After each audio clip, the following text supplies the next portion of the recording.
तो बच्चों, last lecture में हमने चैप्टर नंबर 14 स्टार्ट किया था। उसमें हमने प्रोजेक्टाइल नहीं देखो कौन सा देखा था, पीरियोडिक मोशन। मैंने आपको ये भी बताया था किसको प्रोजेक्टाइल कहते हैं और क्यों हम प्रोजेक्टाइल और प्रोजेक्शन जो ये पीरियोडिक मोशन है ये क्यों अलग है, ये दो क्यों अलग हैं बच्चों, ये भी मैंने आपको डिटेल में बताया था। ठीक है, तो अभी सब कुछ सेटअप हो गया है। पीरियोडिक आपको पता चल गया है, ऑसिलेटरी मोशन आपको पता चल चुका है, टाइम पीरियड और फ्रीक्वेंसी के बारे में भी कल आप अच्छे तरह से जान चुके हो। तो आज हम क्या बात करें, तो आज हम लोग बात करते हैं 14.2.2, इस पॉइंट की बात करते हैं। 14 पॉइंट एनसीईआरटी में 14.2.2 जिसका हेडिंग है लगभग, क्या मैं सही लिख रहा हूं, यही है ना, डिस्प्लेसमेंट। ओके, डिस्प्लेसमेंट आपको पहले से पता है चैप्टर नंबर 3 में, चैप्टर नंबर 3 में सुनाई तो दे रहा है ना, ये माइक लगा दिया मैंने, अब अच्छा कैसा सुनाई दे रहा है, क्लियर ना? Okay okay okay, clear clear, चलो बढ़िया। तो हम लोग बात करते हैं डिस्प्लेसमेंट की। यार चैप्टर नंबर 3 में हम पढ़ चुके हैं कि भाई डिस्प्लेसमेंट क्या होती है। यानी मैं यहाँ पे खड़ा हूँ और यहाँ पे पहुंचा, तो वो मेरा इनिशियल, ये मेरा फाइनल, तो final minus initial is called displacement. बिल्कुल पक्का, वो तो आता है। अब हम लोग चैप्टर नंबर 14 में ऑसिलेशंस देख रहे हैं। तो ऑसिलेशन में क्या डिस्प्लेसमेंट होती है, और होती है तो किस हिसाब से उसको गिना जाता है। तो मैं आपको दो डायग्राम बताता हूं, अलग अलग दोनों ऑसिलेशन के हैं। तो पहला हम लोग सिंपल डायग्राम देखते हैं, एकदम इजी, तो आपको फील हो जाए। ये एम मास और एक स्प्रिंग लगी हुई है भाई, एम मास के साथ कनेक्टेड है स्प्रिंग। अब देखो यहां पे हम लोग मान लीजिए ये मास रेस्ट पे है, अभी नॉर्मल पोजीशन, बिल्कुल कुछ हिल डुल नहीं रहा है। और इस पोजीशन को हम लोग कौन सी बोलते हैं, मीन पोजीशन। और इस मीन पोजीशन पे हम लोग मान लेते हैं x बराबर कितना है बच्चों, 0। यानी ओरिजिन जैसा हो गया। कौन सा हो गया बच्चों, ओरिजिन जैसा हो गया, कि भाई ओरिजिन पे ऐसा होता है कि x बराबर 0 हो गया। अब हम लोग इस ब्लॉक को खींचते हैं बच्चों, और खींच के यहाँ पे डिस्प्लेस करवा देते हैं, यहाँ पे डिस्प्लेस करवा देते हैं बच्चों। तो ये जो डिस्प्लेसमेंट हुई यहां से, मान लो इससे ज्यादा ये नहीं कर सकता, इसको हम एक्स मैक्स कहते हैं, maximum displacement. Okay, maximum displacement, ठीक है। उसी तरह से उसको जब हम कंप्रेस करते हैं तो वो एम मास यहां तक आ सकता है, इसको हम नेगेटिव मैक्सिमम कहते हैं। इससे ज्यादा वो कंप्रेस नहीं होता, इससे ज्यादा वो कंप्रेस नहीं होता। तो बच्चों ये जो कंप्रेशन हुआ और ये एक्सपांशन हुआ, ये जो मैक्सिमम कंप्रेशन और एक्सपांशन हुआ, क्या हम इसको डिस्प्लेसमेंट कह सकते हैं? यस, डिस्प्लेसमेंट कह सकते हैं। बट इस डिस्प्लेसमेंट में हमें एक नया टर्म देखना है, जिसको हम क्या कहते हैं, एम्पलीट्यूड। जिसको हम क्या कहते हैं बच्चों, amplitude. What is amplitude? Maximum displacement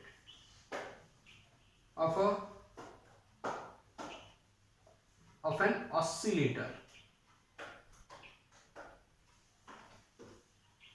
on either side of mean position। समझ में आया? Maximum displacement of an oscillator, oscillator मतलब जो बॉडी ऑसिलेटरी मोशन परफॉर्म कर रही है, that body is called oscillator, and the maximum displacement on the either side of the mean position is called amplitude. अच्छा, यानी इस एम्पलीट्यूड का unit क्या होगा? तो यूनिट ऐसा ही होगा, मीटर। क्यों भाई? अरे भाई ये तो डिस्प्लेसमेंट है, ये तो क्या है? डिस्प्लेसमेंट है, इसीलिए इसका यूनिट क्या होता है? मीटर होता है। अच्छा, इसको डिनोट कैसे करते हैं? कैपिटल ए, कैपिटल ए भी लिख सकते हैं, कैपिटल बी भी लिख सकते हैं, कैपिटल सी भी लिख सकते हैं, कैपिटल डी भी, कुछ भी लिख सकते हैं। जनरली ये कैपिटल ए से डिनोट किया जाता है, एम्पलीट्यूड का कैपिटल ए। तो हम इसको अभी स्किप कर देते हैं, सिर्फ कैपिटल ए रखते हैं। हाँ, एनसीईआरटी ए भी रखती है, बी भी रखती है, सी भी, कुछ भी रख सकते हैं, कैपिटल लेटर से इसको डिनोट किया जाता है। तो ये डिस्प्लेसमेंट हमें यहाँ पे समझ में आ गई। दूसरा एग्जांपल देता हूं मैं डिस्प्लेसमेंट के लिए, आपको समझना चाहिए।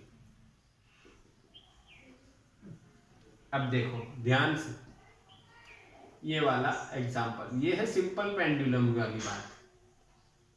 ये पेंडुलम ऐसे ऑसिलेट होता है, जब ये यहाँ पे होता है तो इसकी डिस्प्लेसमेंट कितनी हुई? हाँ, यहाँ पे, यहाँ से कितनी डिस्प्लेसमेंट हुई? This is displacement. समझ में आया?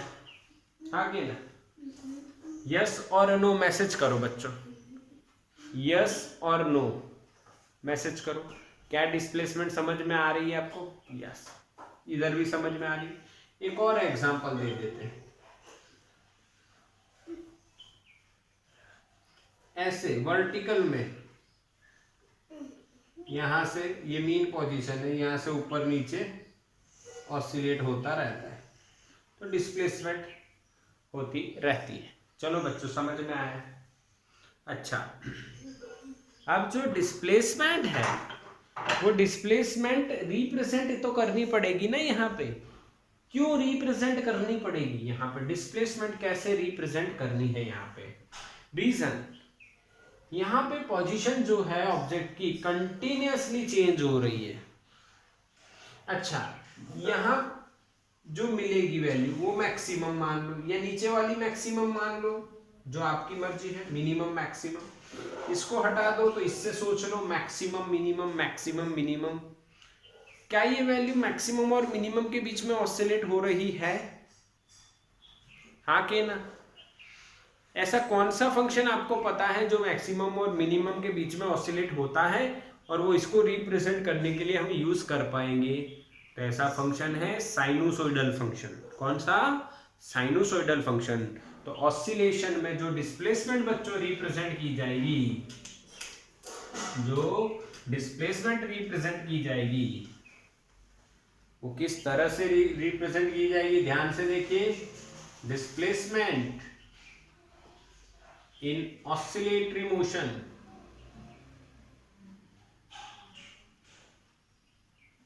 is represented by sinusoidal function, यानी कि साइन और कोसाइन फंक्शन साइनोसॉइडल फंक्शन से रिप्रेजेंट की जाएगी। मान लो मैं एक डिस्प्लेसमेंट रिप्रेजेंट कर रहा हूं एफ ऑफ टी, तो मैं यहां पे लिख रहा हूं बच्चों ए साइन ओमेगा टी। यह है रिप्रेजेंटेशन। क्या रिप्रेजेंट किया मैंने? ये डिस्प्लेसमेंट। अच्छा, अगर मैं एक्स डायरेक्शन में करना चाहता तो यहां पे एक्स लिख सकता था। ये क्या है? तो ये है displacement as a function of time, जो टाइम के साथ कंटिन्यूअसली चेंज हो रही है। What is a? Maximum displacement, that means amplitude. What is omega into t? This is phase angle, we can say omega is angular frequency, omega is angular frequency. बच्चों समझ में आ रहा है? यस और नो? यस और no? Omega क्या है? Angular frequency. अब एंगुलर फ्रीक्वेंसी क्या है? ये तो एंगुलर फ्रीक्वेंसी बोलो या एंगुलर वेलोसिटी बोलो, बात तो एक ही है। तो वो आपको पहले से ही पता है, चैप्टर नंबर 7 से पढ़े हुए हो आप। हाँ, omega into T is the face, जो रेडियन में होता है या डिग्री में आप लेते हो। बोलो क्लियर? अब इससे क्या होगा, देखो जैसे टाइम चेंज होगा, टाइम चेंज होगा वैसे एंगल चेंज होगा, एंगल चेंज होगा तो साइन की वैल्यू मैक्सिमम जाएगी, फिर मिनिमम होगी, फिर मैक्सिमम होगी, फिर मिनिमम होगी, और उस मैक्सिमम मिनिमम का वैल्यू 1 होगा, और वो 1 इंटू एम्पलीट्यूड, यानी ये ए के बीच में प्लस ए माइनस है, इसको हम क्या बोलेंगे? प्लस ए, और इसको क्या बोलेंगे? माइनस ए। यानी कोई भी टाइम पे यहाँ पे डिस्प्लेसमेंट अगर आपको रिप्रेजेंट करनी है तो इस फंक्शन से हो सकती है। यस और नो? तो डिस्प्लेसमेंट का फंक्शन याद रखिए, f of T is equals to a sine omega t. क्या याद रखेंगे? A sine omega t. ठीक है बच्चों, समझ में आ रहा है कि नहीं? समझ में आया ना? ये कॉस से भी रिप्रेजेंट हो सकती है भाई। अगर और एक और एग्जांपल लेते हैं भाई, एफ ऑफ टी आप कुछ और भी लिख सकते हो भाई, बी कॉस कुछ भी लिख सकते हो, कोई दिक्कत नहीं। साइन कॉस हो सकता है, वो हम समझते जाएंगे। स्क्रीनशॉट लो इसका।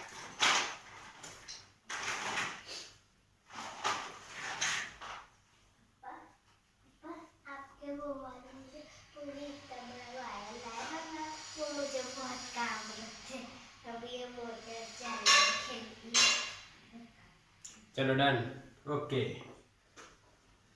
अब यहाँ पे जो ऑसिलेशन होते हैं ना बच्चों, उसमें जो डिस्प्लेसमेंट होती है, वो डिस्प्लेसमेंट कोई भी चीज से कैसे भी डिफाइन करनी है तो किसी भी चीज का वो कॉम्बिनेशन हो सकती है, कॉम्बिनेशन भी हो सकती है। देखिए देखिए यहाँ पे डिस्प्लेसमेंट की और चर्चा कर लेते हैं, थोड़ी सी चर्चा करनी पड़ेगी। और क्यों चर्चा करनी रहेगी ये भी आपको बता दी जाएगी अभी। भाई डिस्प्लेसमेंट जो है वो कई बार एक से ज्यादा फंक्शन का भी कॉम्बिनेशन हो सकती है, यानी एक sine omega T plus B cos omega t, ऐसा भी हो सकता है। देखो एक और एग्जांपल मैं आपको बताता हूं कि डिस्प्लेसमेंट वो ऐसे भी हो सकती है, A sine omega T plus B cos omega T. ये दो फंक्शन का कॉम्बिनेशन है। इसका मतलब क्या? दो फंक्शन का कॉम्बिनेशन का मतलब क्या होगा? यानी एक ऑसिलेशन हो रहा है ए साइन ओमेगा टी से, दूसरा हो रहा है A cos B cos omega T से। अब दोनों इकट्ठा होने लगे तो उसका कॉम्बिनेशन आ जाएगा।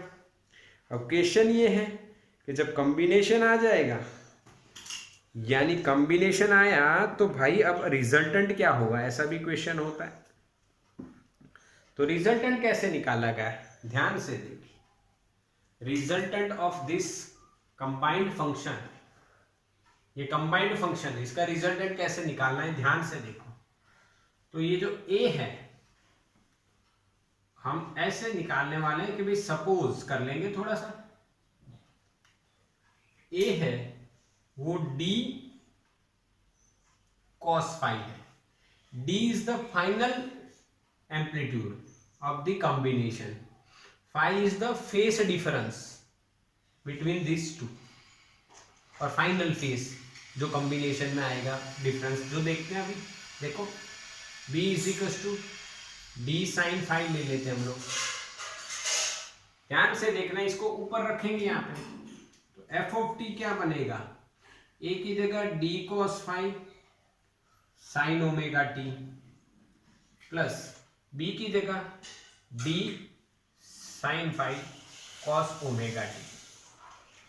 अब यहाँ पे एक बात आपको देखना है कि भाई साइन के साथ जो है ए, उसको हमने डी कॉस लिया, यानी साइन के साथ कॉस, और कॉस के साथ जो है उसमें हमें साइन लेना है, उल्टा उल्टा लेना है।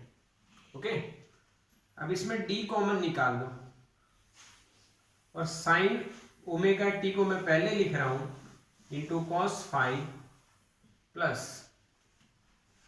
Cos omega t into sine phi. अब बच्चों आपको ये पता होना चाहिए, ये आपको पता होना चाहिए कि ये क्या बन रहा है, ये क्या बन रहा है।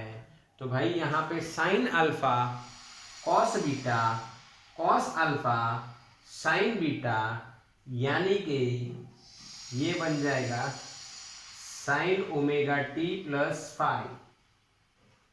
This is the final answer.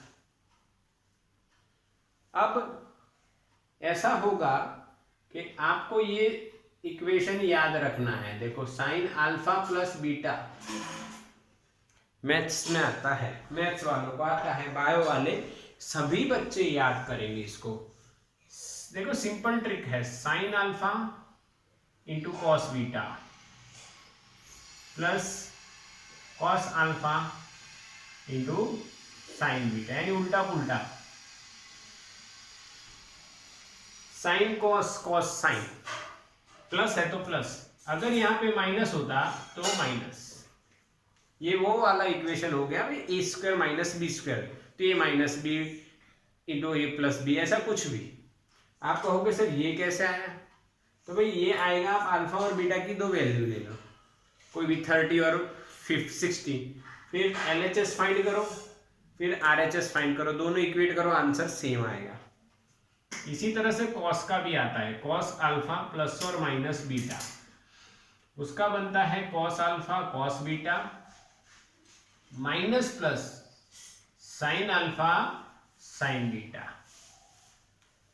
यानी इसका भी तरीका ये है याद रखने का। देखो कॉस आएगा तब cos cos, sine sine, plus है तो माइनस, माइनस है तो प्लस, ये कॉस में तरीका रहता है याद रखने का।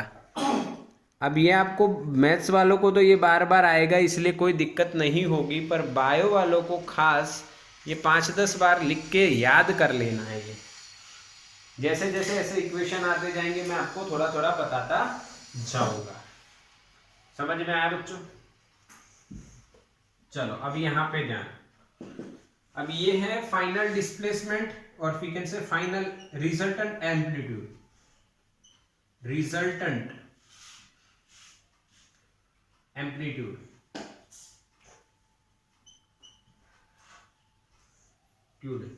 डी। ओके, ये है फेस डिफरेंस, ये पूरा फेस है, ये भी एंगल ये भी एंगल, पर ये डिफरेंस है किसके बीच में, तो जो हमारा जो फाइनल आंसर आ रहा है उसका फेस कितना डिफरेंट है ओमेगा टी से वो मिलेगा। अब ये दोनों कैसे निकालने, ध्यान से देखो, ध्यान से देखो, एम्पलीट्यूड कैसे निकालना है वो यहाँ पे मैं बता रहा हूँ, और यहाँ पे हम देखेंगे फेस कैसे निकालेंगे। एम्पलीट्यूड हम डी निकालने वाले और फेस हम फाई निकालने वाले। एम्पलीट्यूड निकालने के लिए आपको इन दोनों का स्क्वायर करना रहेगा, ए स्क्वायर प्लस बी स्क्वायर करो, ए स्क्वायर प्लस बी स्क्वायर करते हैं हम लोग, तो ए स्क्वायर में हमें मिलेगा b square cos square phi plus, चलो यहाँ निकाल लेते, फेस बाद में निकालेंगे, फिर डी स्क्वायर, क्योंकि जगह कम पड़ेगी और क्या, सीधा सीधा खत्म करते हैं, d square sine square phi. अब डी स्क्वायर आ गया कॉमन, क्या बचेगा, cos square phi plus sine square phi. Okay, और ये 1 हो जाता है, ये तो आप पढ़े हो, तो हमें आंसर मिलेगा D A square plus B square is equal to D square, तो we can write D is equal to under root of A square plus B square. क्या बच्चों समझ में आया? पहले हमने एम्पलीट्यूड निकाला, कैसे निकाला पता चला कि नहीं? इन दोनों का स्क्वायर करके एडिशन कर दो, इन दोनों का स्क्वायर करके एडिशन कर दो, तो करा हमने डी स्क्वायर कॉमन आ गया, cos square plus sine square वो 1 होता है, तो ए प्लस ए स्क्वायर प्लस बी स्क्वायर बराबर डी स्क्वायर, तो डी बराबर ए स्क्वायर प्लस बी स्क्वायर। अब इसका सिंपल तरीका बता देता हूं, देखो आपको इतना सब नहीं करना है, आपको सिर्फ ये देखना है क्वेश्चन, और उसमें इसका एम्पलीट्यूड और इसका एम्पलीट्यूड उसका स्क्वायर करके रूट लेना है, यानी पाइथागोरस जैसा लगा देना है। कैसा लगा देना है? पाइथागोरस, बस और कुछ भी नहीं है, देखो बिल्कुल सिंपल। अच्छा, फाई फाइंड करने के लिए, अब हम फेस फाइंड करने के लिए क्या कर रहे हैं, देखो फाई कैसे निकालेंगे हम बी और ए का रेशियो लेंगे, तो मैं कर रहा हूं बी बाई ए, तो बी है डी साइन फाई और ए है d cos phi, d cut हो जाएगा, साइन अपॉन कॉस क्या आ जाएगा, टेन फाई। तो बच्चों ये हो गया हमारा फेस कि भाई टेन फाई बराबर बी बाई ए, और आप लिख सकते हो टेन को इधर के लेके आओ तो फाई बराबर टेन इनवर्स बी बाई ए। समझ में आया कि नहीं? मैसेज करो फास्ट। हाँ, समझ में आया कि नहीं बताओ, मैसेज करो, ये सिंपल है। अच्छा, आप सोचोगे सर ऐसा करना है, इतना खतरनाक करना है? नहीं बच्चों, ये तरीका बताया है, बस ये तरीका कैसे आया वो हमें नॉलेज है, ये कंसेप्ट है, ये आ जाने के बाद हम कुछ नहीं करेंगे, हम डायरेक्टली क्या करेंगे, क्वेश्चन देखेंगे और ये आंसर लिखेंगे, और ये आंसर में डी कैसे आया तो पाइथागोरस, सिमिलरली फाई कैसे आया तो टेन फाई बराबर बी बाई ए, ऐसा करेंगे और आंसर आ जाएगा। समझ में आया? तो स्क्रीनशॉट ले लो फटाफट। समझ में आया बच्चों? हाँ, यानी यहाँ पे हमने क्या देखा कि भाई कोई भी फंक्शन है, पीरियोडिक फंक्शन है, वो साइन और कोसाइन के कॉम्बिनेशन से भी बताया जा सकता है, यानी साइन कोसाइन का कॉम्बिनेशन डिस्प्लेसमेंट में हमें देखने को मिला और रिजल्टेंट हमें निकालना आ गया। अब इसके एग्जांपल्स देखेंगे जो हमें पक्का करवा देंगे कि इसको कैसे हम समझेंगे। अब आप डिस्प्लेसमेंट को एक जनरलाइज फॉर्मूला से भी समझ सकते हो, कॉम्बिनेशन है तो बढ़िया है, आराम से आपको सॉल्व करना है। देखो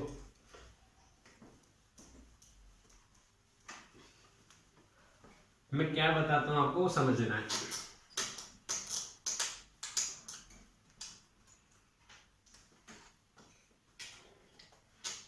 अब आगे सम करने से पहले कुछ इंफॉर्मेशन एक मैं ये देने वाला हूं, एंगुलर फ्रीक्वेंसी कल देनी थी, कल रह गई, हालांकि हमें ये आती है omega. Angular frequency,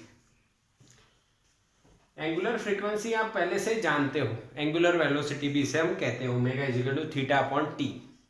okay, but यहाँ पे अगर हम इसकी अलग से डेफिनेशन देखने जाएं तो 2 पाई मल्टीपल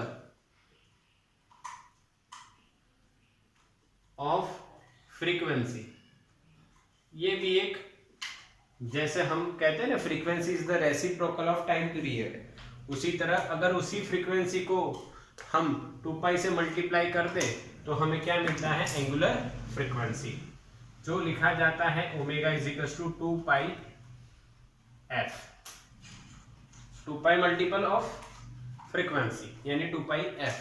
ठीक है, समझ में आया? हाँ, अब ओमेगा इज इक्वल टू, ये यही इक्वेशन में लेके आता हूं, प्रूफ कैसे, देखो इसका,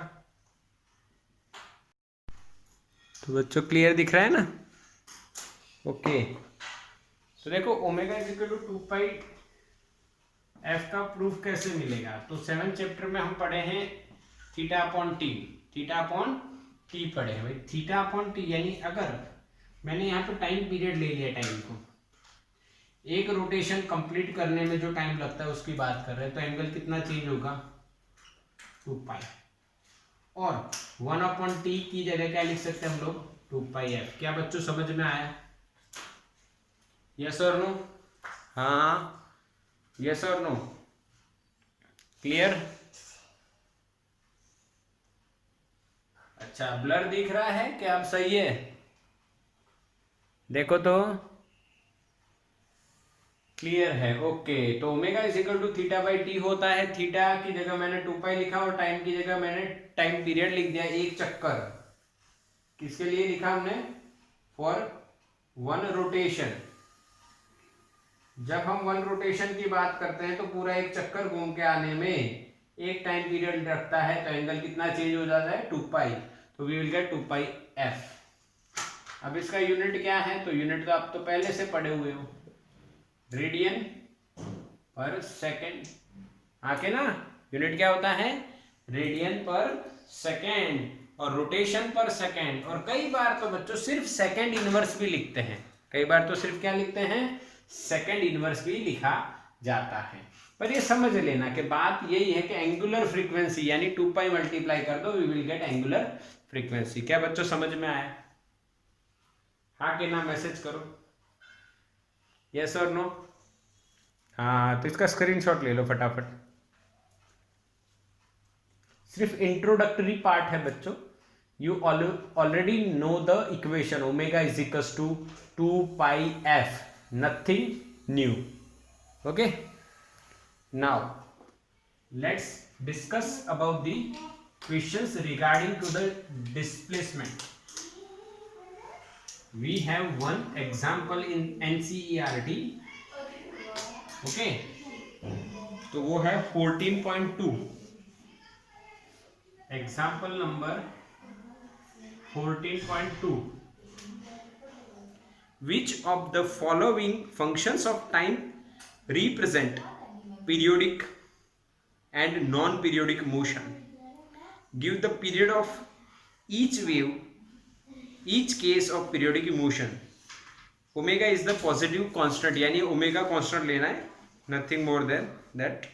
सबसे पहले आपको क्या बताना है कि कौन पीरियोडिक मोशन है? तो पहला है, देखो, sign omega T plus cos omega t. क्या ये पीरियोडिक फंक्शन है? तो क्या हमने अभी अभी देखा था कि साइन और कोसाइन अगर ऐड भी हो रहे हैं तो पीरियोडिक मोशन हो सकता है। अच्छा, अगर ये पीरियोडिक मोशन है तो इसका अगर हमने फाइनल आंसर लिखना हो तो कैसे लिखा जाएगा? तो अगर मैं इसको F of T is equal to D sine omega T plus five मान लू, तो बताओ डी क्या होगा? Under root of A square plus B square. A यानी साइन का मल्टीपल क्या है? 1 का स्क्वायर। बी कॉस का मल्टीपल क्या है? 1 का स्क्वायर। तो आंसर क्या आएगा यहाँ पे? डी का √2। बोलो समझ में आया कि नहीं? √2 समझ में आया कि नहीं? अच्छा, तो फेस कैसे फाइंड करेंगे? ये हमने क्या फाइंड किया? एम्पलीट्यूड। अब हम फेस फाइंड करेंगे, तो बस फेस भी वैसे ही फाइंड करेंगे। tan phi is equals to B by A. भाई बी क्या है यहाँ पे? 1 और ए क्या है? 1, तो 1 by 1 is equals to 1। tan phi 1 होता है कितने एंगल पे? पाई बाई 4 रेडियन पे। तो भाई ये पीरियोडिक फंक्शन है with face this and resultant amplitude is √2 and face is pi by 4। तो ये समझ में आया कि नहीं बताओ? हाँ कि ना? आपको एक और एग्जांपल देता हूं मैं, जल्दी से आप मुझे इसका आंसर बताइए। भाई ये एक y इज इक्वल टू मैंने लिखा 3 sign omega T plus 4 cos omega T. इसका d और फाई जल्दी से बता दीजिए, जल्दी से बताओ d कैसे निकालेंगे? ये वाली टर्म a हो गई, ये वाली टर्म b हो गई। Yes, right answer, fine. कैसे? Under root of A square plus B square करोगे तो under root of 3 square plus 4 square, तो आपको पता है फाइव आंसर आएगा। ट्रिपलेट है, ये ट्रिपलेट है। आगे ना, 3 का स्क्वायर 9, 4 का स्क्वायर 16, 16 प्लस 9 25, 25 का रूट 5 आ जाएगा। अब फेस बताओ, फाइव कितना है? फेस बताओ, फेस बताओ 53, यस, ये हो जाएगा tan इनवर्स b बाई ए, यानी tan इनवर्स b की वैल्यू 4 और ये 4/3। तो अगर ये आप देखो opposite side upon adjacent, opposite बड़ी तो एंगल बड़ा आएगा, दैट इज 53। ट्रिपलेट में मैंने आपको सिखाया हुआ है, बोला आया इस तरह से फाइंड करना, समझ में आया, यस और नो? चलो सेकंड है, ये एक बार स्क्रीनशॉट ले लो, ये आप स्टोर कर लेना कि इस तरह से आपको डी और फाई निकालना रहेगा।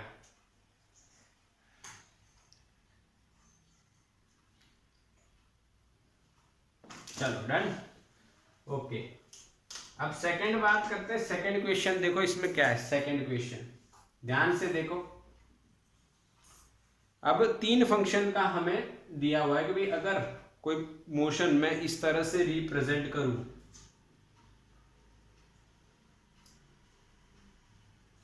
तो क्या ये पीरियोडिक मोशन है? अगर है तो इसका पीरियड कितना होगा? तो भाई सही जवाब है, ये पीरियोडिक मोशन है। कैसे? तो कि भाई साइन कॉस साइन, ये तो साइनोसोइडल फंक्शंस है with single power, they are all sinusoidal function, और sinusoidal function represent periodic motion, और पीरियोडिक मोशन एडिशन करेंगे तो इस तरह से हमें आंसर मिलेगा। बोलो समझ में आया? अच्छा, तो इसका angular frequency and time period, ये दोनों हम लिख रहे हैं। एंगुलर फ्रीक्वेंसी कितनी? ओमेगा, ठीक है। इसका टाइम पीरियड कितना? t0 रखते हैं पहले वाले का, तो क्या लिखा जाएगा? 2π/ओमेगा, ठीक है। ये दूसरे वाले की बात करते हैं, दूसरे की एंगुलर फ्रीक्वेंसी बताओ कितनी है, मैसेज करो। एंगुलर फ्रीक्वेंसी कितनी है बताओ, चलो चलो चलो जल्दी। जो अच्छा सही जवाब 2 ओमेगा, यहाँ पे जो मल्टीप्लाई है 2 ओमेगा। तो इसका टाइम पीरियड अगर हमें लिखना हो तो 2π/इट्स ओमेगा, तो ओमेगा कितनी है? 2 ओमेगा। तो ये कितना आएगा बच्चों? π/ओमेगा। अब ये π/ओमेगा है और ये 2π/ओमेगा। अगर मेरे को इसको t0 के फॉर्म में लिखना हो तो π/ओमेगा, तो ये 2 नीचे आ जाएगा, तो मुझे यहाँ पे मिलेगा t0/2। क्या समझ में आ रहा है? π/ओमेगा, या इधर देख लो 2π/ओमेगा की जगह आप क्या लिख सकते हो? t0, नीचे 2 रह जाएगा तो ये आ जाएगा। समझ में आया? ओके, इस फंक्शन की जो एंगुलर फ्रीक्वेंसी है वो बताओ फटाफट। चलो तीसरे फंक्शन की एंगुलर फ्रीक्वेंसी मैसेज करो, आपको कितनी दिख रही है? Yes, 4 omega. 4 ओमेगा, तो 4 ओमेगा अगर इसका टाइम पीरियड निकालना चाहो आप तो क्या निकलोगे भाई? 2π/इट्स omega, its omega is 4 omega, तो वी विल गेट t0/4। तो अब यहाँ पे आप देखो, एक बात नोट करो, इसमें क्या हो रहा है। तो हर फंक्शन का टाइम पीरियड अलग अलग है और वो ये ऐड हो रहे हैं। इसका मतलब क्या है?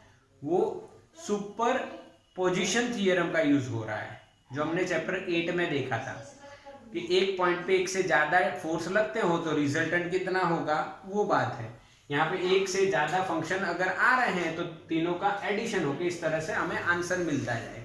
अब तीनों के पीरियड हैं तो ये पीरियोडिक फंक्शन हमें मिल रहा है। बोलो समझ में आ रहा है कि नहीं? मैसेज करो, मैसेज करो। उसके बाद थर्ड पे देखो, थर्ड पे देखो बच्चों, थर्ड नंबर पे, यस थर्ड नंबर पे बच्चों और 4 नंबर दोनों पीरियोडिक नहीं है। क्यों? देखो मैं बताता हूं।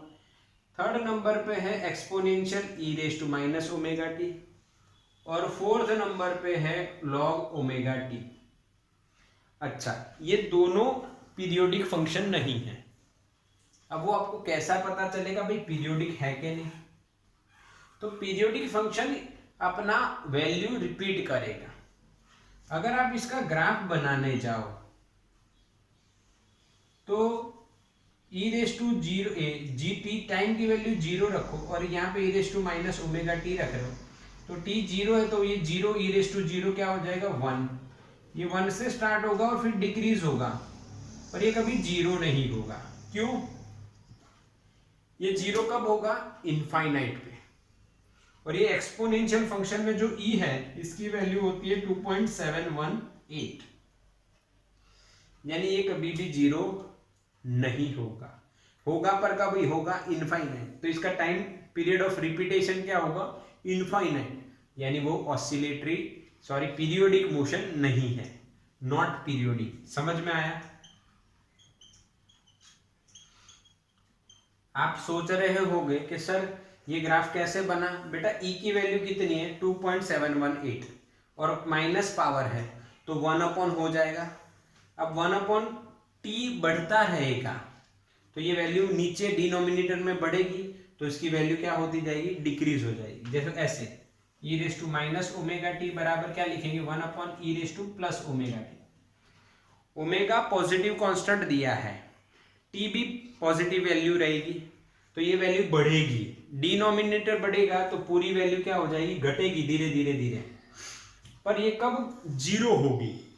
तो ये 0 होगी जब t की वैल्यू इनफाइनाइट हो, तो ये कभी रिपीट नहीं हो सकता।